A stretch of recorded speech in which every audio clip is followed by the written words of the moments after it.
بسم اللہ الرحمن الرحیم الحمد للہ رب العالمین والصلاة والسلام علی سید الانبیاء والمرسلین وعلى آلہ واصحابہ وازواجہ وذریاتہ اجمعین اما بعد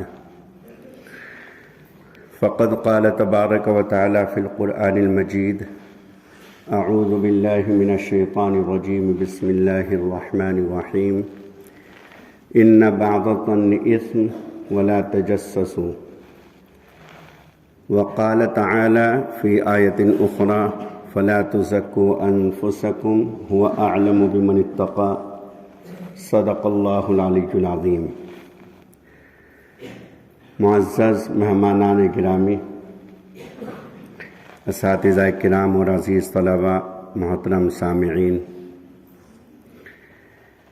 ہمارا دل چاہتا تھا اور قلبی خواہش تھی کہ ہمارے مہمان مکرم حضرت مولانا رشید احمد صاحب ندوی ازہری جامعہ ازہر مصر سے فارغ ہیں اور آپ کے اس جامعہ کے محترم رکن شورا ہیں، تو ان سے میں نے ان کے کمرے میں بھی درخواست کی، گزارش کی کہ بیان آپ فرما دیں۔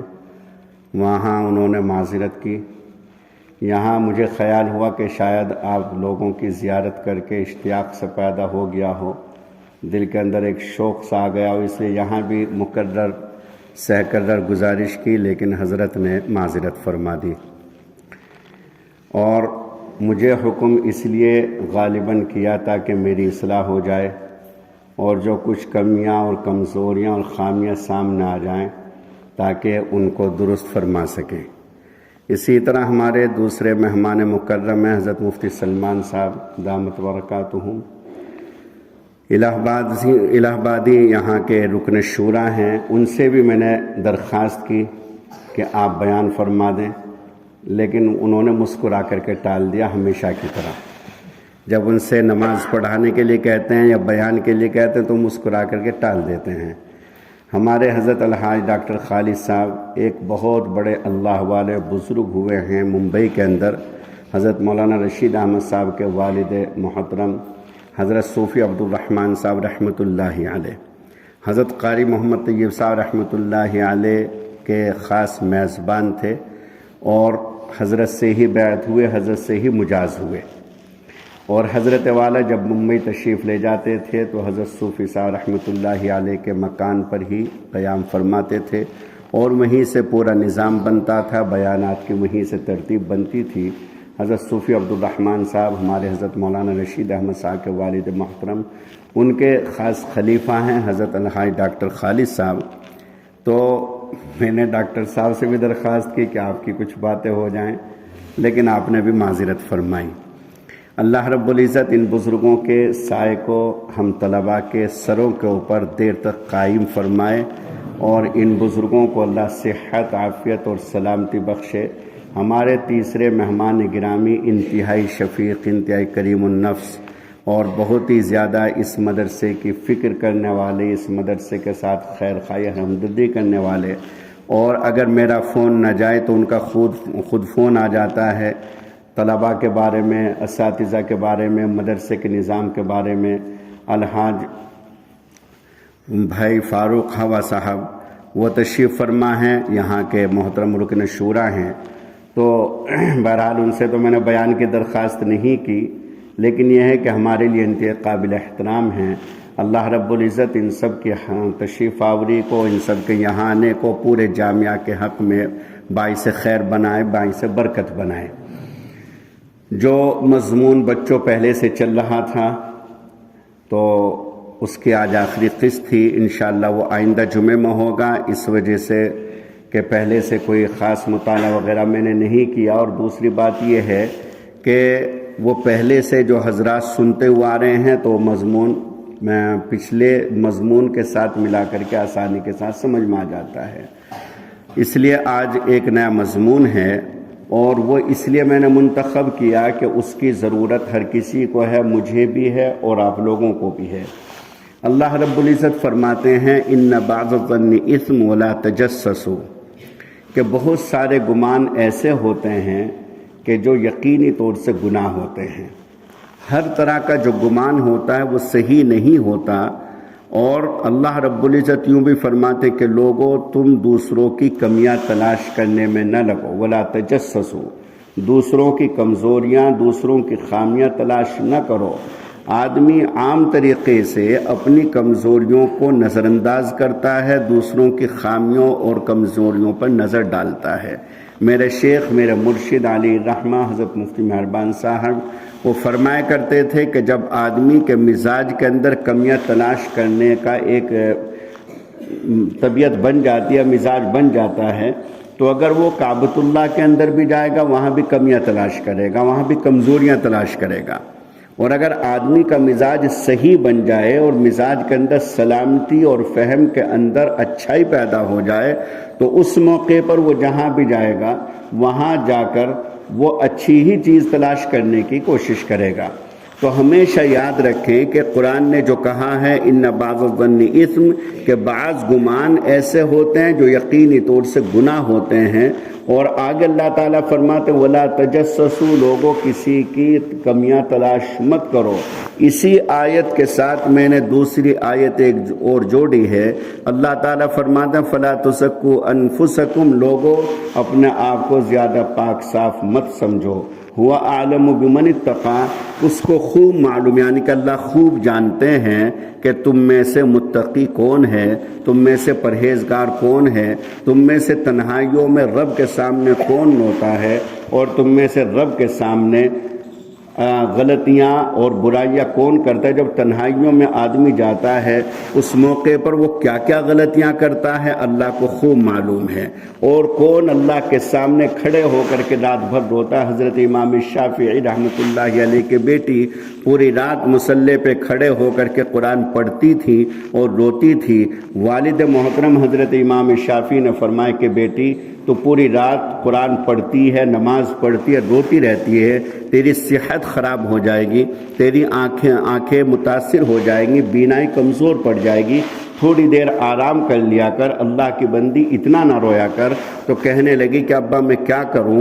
جب مجھے خیال آتا ہے اس بات کا کہ اگر میدان حشر میں رب نے مجھ سے یوں پوچھ لے کہ شافعی کی بیٹی میں نے تجھے اتنے اچھے گھرانے میں پیدا کیا کہ تیرے والد کو اتنا اونچا مقام اور درجہ دیا، اور تیرے والد کو اتنا اونچا مقام دینے کے باوجود تیرا حال یہ تھا کہ تو پوری رات بستر پر سوتی رہتی تھی، مجھے یاد کرنے کے لیے تو مصلی پر کھڑی نہیں ہوتی تھی، بس یہ خیال آتا ہے ابا اور اس کے بعد میں بستر سے الگ ہو جاتی ہوں۔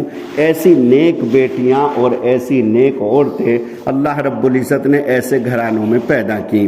تو اصل بات یہ ہے کہ کچھ پتہ نہیں کہ تنہائیوں میں کون رب کے سامنے روتا ہے، اور تنہائیوں میں یہ سوچ کر کے کہ اب نہ میرا بھائی دیکھ رہا ہے، نہ میرے والد دیکھ رہے ہیں، نہ میرا کوئی دوست دیکھ رہا ہے، نہ میرا کوئی استاد دیکھ رہا ہے، تنہا ہے، لحاف میں ہے، موبائل اس کے سامنے ہے جو تمام برائیوں کی جڑ ہے، اب وہ موبائل میں خاموشی کے ساتھ دیکھ رہا ہے، وہ سوچ رہا ہے کہ مجھے کوئی نہیں دیکھ رہا ہے، جبکہ سچی بات یہ ہے پیارے بچوں کہ جو تم دیکھ رہے ہو اللہ تو دیکھ ہی رہے ہیں، اللہ کو تو سب کچھ معلوم ہے، اللہ کو تو سب کچھ معلوم ہے، لیکن جو تم دیکھ رہے ہو اس نیٹ کے اندر ان لوگوں کو بھی معلوم ہے جنہوں نے نیٹ پر وہ چیزیں چھوڑی ہیں، اسی لیے تم دیکھنا شروع کرو گے گندی چیزیں تو خود بخود گندی چیزیں آنی شروع ہو جائیں گے، تم دیکھنا شروع کرو گے کسی کا بیان تو وہ بیانات آنے شروع ہو جائیں گے، تم دیکھنا کرو گے جامعہ فلاح دارین کی ویڈیوز تو ویڈیوز خود بخود یوٹیوب تمہیں پارسل کرنا شروع کرے گا، ارسال کرنا شروع کرے گا۔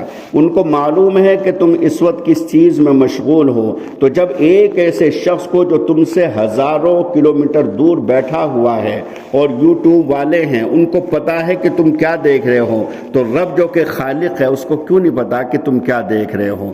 تو تنہائیاں کس کی کیسی ہیں اور جلوتیں کس کی کیسی ہیں اللہ رب العزت کو خوب اچھی طریقے سے معلوم ہے۔ حضرت ذوالنون مصری رحمۃ اللہ علیہ ایک بہت بڑے بزرگ ہوئے ہیں، حضرت ذوالنون مصری رحمۃ اللہ علیہ ایک اللہ کے خاص اور بہت ہی نیک بندے تھے۔ وہ بیان فرماتے ہیں کہ ایک روز میں دریا کے کنارے غسل کر رہا تھا، دریا کے کنارے میں غسل کر رہا تھا تو میں نے دیکھا کہ دریا کے کنارے ایک کچھوا آیا، دریا کے کنارے ایک کچھوا آیا، اور جیسے ہی وہ کچھوا دریا کے کنارے اندر سے آئے تو میں نے دیکھا کہ خشکی کی طرف سے ایک تیز رفتار بچھو آئے. اب یہ دریا کے کنارے پر اندر ہے اور یہ بچھو باہر ہے. اب یہ بچھو اچھل کر کے اور کچھوے کی پیٹھ پر سوار ہو گیا. مجھے ان کا ملن عجیب سا محسوس ہوا، اس لیے میں باہر نکلا اور میں نے اپنے کپڑے لیے اور اس کے بعد میں ان کے ساتھ دریا میں داخل ہو گیا. اب یہ کچھوا اس کو لے کر کے جا رہا ہے دریا سے تیرتے ہوئے. بچھو دریا میں داخل نہیں ہو سکتا. اب وہ کچھوا لے کر کے جا رہا، میں ان کے پیچھے پیچھے ہوں. دوسرے کنارے پر، دریا کے دوسرے کنارے پر وہ کچھوا قریب پہنچا خشکی کے، اور وہ بچھو اچھل کر کے اور خشکی پر اتر گیا. اس کے بعد بچھو نے چلنا شروع کیا. میں بھی بچھو کے پیچھے پیچھے چل دیا.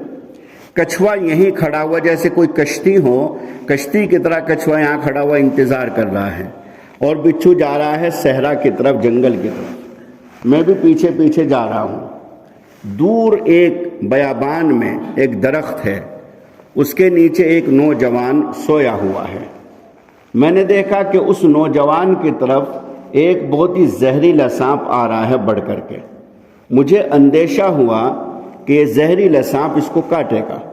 ابھی میں سوچ ہی رہا تھا کہ کوئی تدبیر اختیار کروں کہ بچھو اس کے قریب پہنچا اور بچھو نے اچھل کر کے اس کے پھن کو ایسے دبوچ لیا ایسے.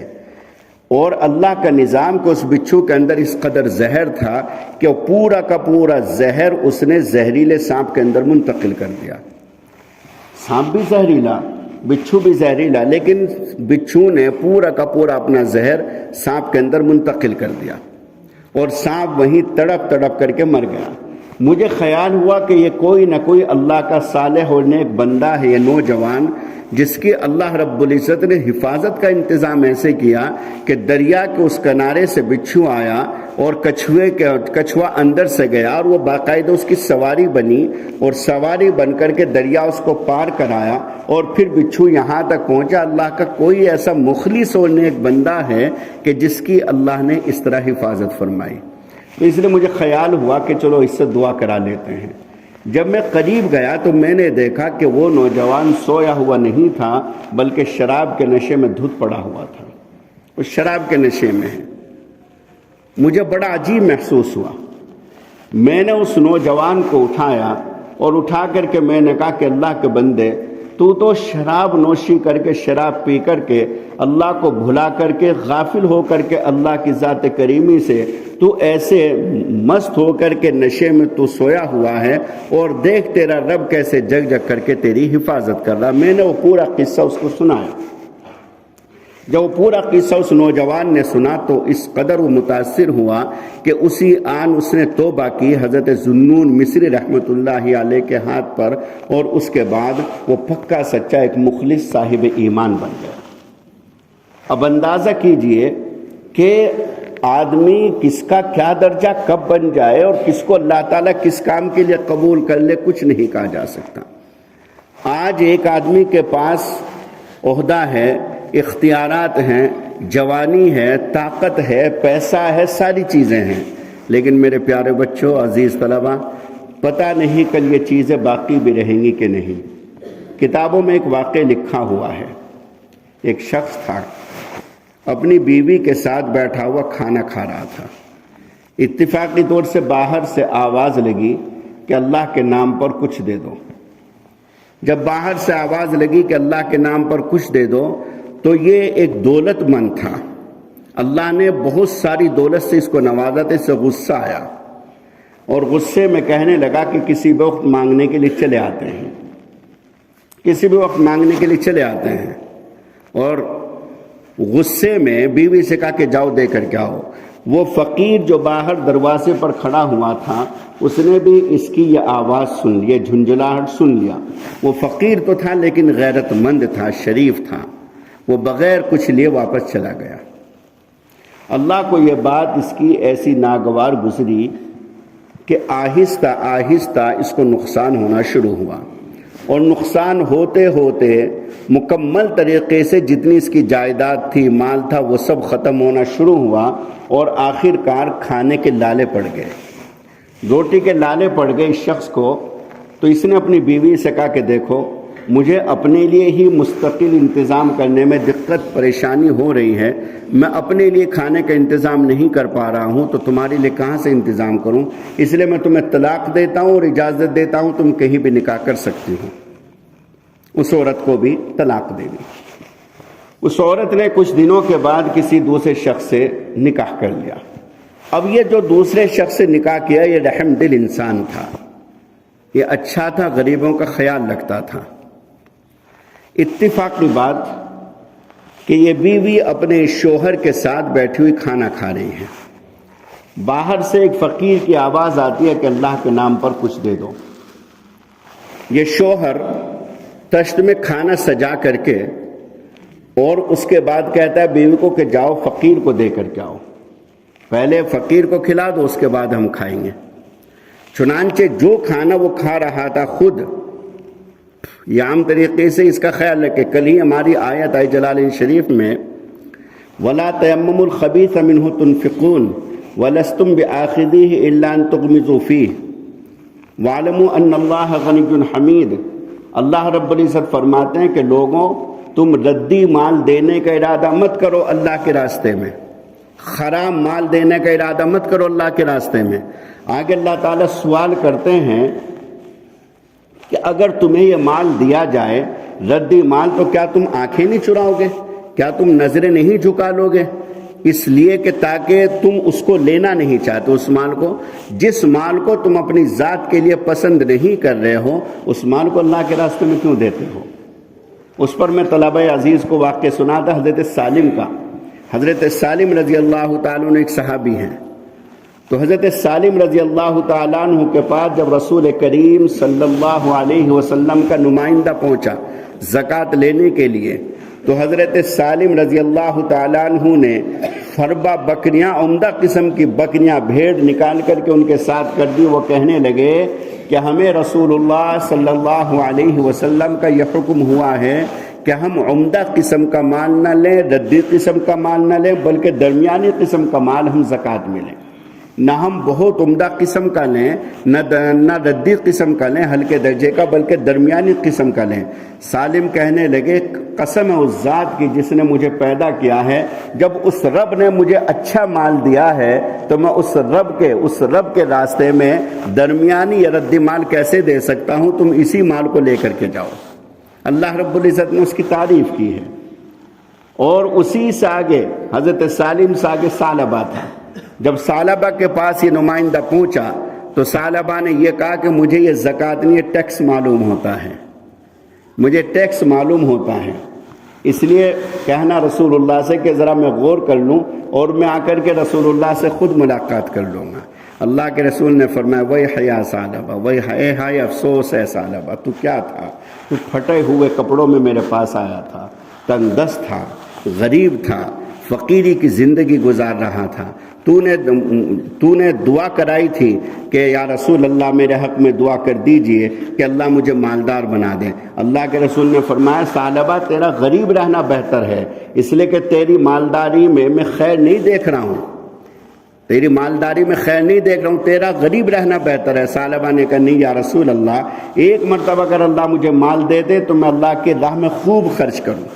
اللہ کے رسول نے ہاتھ اٹھائے تو جو کاروبار کرتا تھا بکریوں کا، چھوٹا سا کاروبار تھا، وہ بڑھتا گیا، اتنا بڑا کہ چھوٹے مکان سے بڑا مکان، بڑے مکان سے پھر بڑا مکان، پھر ایک بڑا فارم مدینے کے باہر اس نے تیار کیا اور وہاں بکریوں کا رکھا۔ پہلے جماعت کی نماز میں آنا بند ہوا، صرف جمعے کی نماز میں آتا تھا، پھر اتنا مشغول ہوا کہ جمعے کی نماز میں آنا بھی بند ہو گیا۔